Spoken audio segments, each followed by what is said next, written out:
Well, at India's premier motor show, that is the Auto Expo, which of course has come back after a long time.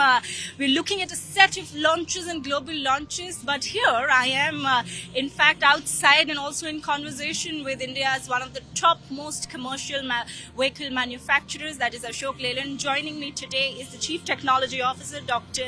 N. Saravanan. Sir, thank you so much for joining us. And first things first, how is it going on here? What is the kind of mood like? We have all come back together to discuss the new launches and products in person after really long.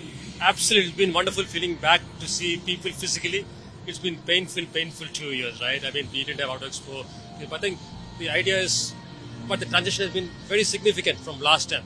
We saw a lot of diesel powertrains and so on. This time we're seeing absolutely a plethora of alternate fuels, all the way from everybody's doing it. We are particularly proud because we are showing the entire gamut of products, not just electric vehicles, which is quite, I think, there already. Also looking at hydrogen technologies, both ICE and fuel cell.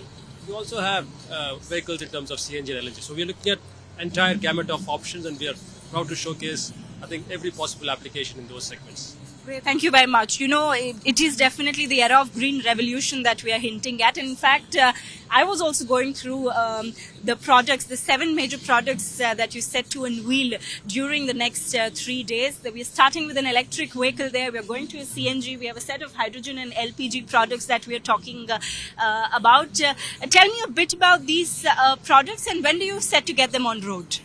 I think we look at 2 aspects. One is technology readiness, which is in our hands, and we believe we'll be ready in the next 12 to 24 months, depending on which product it is. Hydrogen takes a little bit longer because of new technology, whereas the battery electric vehicle will be in the market much sooner. Similarly, LNG and CNG will be in the market much sooner. But the challenge remains the ecosystem, right? You can have a hydrogen ICE product, but you need to have hydrogen supply. So we believe we will work with some partners. We'll also look at how the policy is shaping up. We want to make sure that the product is ready, and then we'll see how we can enable the entire ecosystem of partners. So it's a question of ecosystem availability, not just products. So I think it's going to be an interplay between those two, and that's why we're not able to say what exactly when will this happen. But from a product readiness perspective, we'll do it sooner than later. Right. If I'm right, none of these launches are diesel today. None of them are diesel. Oh wow! And do you want to continue doing that? I mean, of course, practically you'd want. But I think diesel will continue to be a core. It's not that, right? But the idea is, how do I, since the transition is not clear, how do I continue to work on technologies that make sense for a customer, right? That are viable, make sense for a customer. That's why you see a showcase. Not every one of them will be a success, right? As the country involves, as the policies involve, regulations involve, some of these will probably be a higher one than others. But the idea for us is to be ready, right. And that's the key here. We are showcasing that we have the ability, we have the prowess.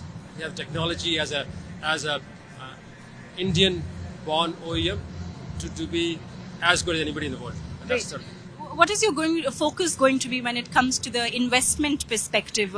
Where do you see your capex in the coming years? Where do you want to focus more on?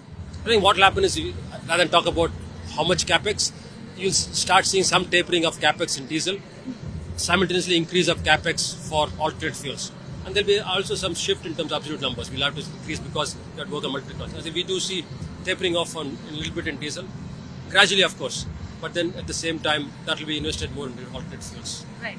How has the last year been? Because we are almost going to step into the new financial. How was financially 2023 for you, and any major big bank plans for FY24? I think it has been good for us. In fact, I know we actually reached probably a bottom the year before in terms of market share and revenues, but I think there's been a fantastic comeback for us. We have come back to 30% plus market shares. We expect the growth to continue, and we hope we'll be there to leverage the increase in commercial vehicle sales. And we have a fantastic product lineup, even in diesel, right?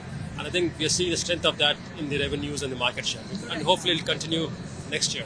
Right. So the product pipeline keeps on definitely getting better. Absolutely. Even in the coming year. You do have plans for launches. Yes, we do continue to have launches, not just in the new technology, but definitely in diesel. Diesel is here to stay for a little bit longer for sure. So I think we continue to strengthen our portfolio in diesel, at the same time nibbling at the new technologies. Right. One last question, of course, before I end, and this is on the challenges that the sector is seeing, especially semiconductor was one of the major issues that the sector was facing at the beginning of the last year. Do you think that these challenges have been surpassed and we're doing well in terms of the auto space? I think technology from a constraint was, semiconductor was one constraint. That has eased a little bit. Probably a combination of factors because capacities have come up now. There's a demand in some other parts of the world have come down. Therefore, we are in a slightly better shape. But, as we transition new technologies, this will continue to become a challenge. Supply chain itself, because now instead of being India-centric, supply chain becomes more global supply chain. When you have that, everything impacts you. A geopolitical situation impacts you. So we have to be much more nimble in terms of supply chain. That's what we're looking at. Saying how do I get much more nimble in terms of supply chains? Not just saying I localize everything. That's not possible. Absolutely. But how do I actually be nimble? And that's sort of going to be the key for success. And not just supply chains, but also that you're focusing so much on alternate fuel. I think budget announcements are going to be something that you may look forward to. I think we actually, to be fair to the government, they actually do a really good job over the last few years, bringing in more clarity. More than that, putting money, right? Typically, it's not just saying, let's do it. They have PLI schemes, they are looking at policy, they're looking at investment. I think it's a fantastic step to help the whole ecosystem. That's a great one. We wish you luck and, of course, good luck for the product pipeline that's awaiting you. Thank you so much for joining us.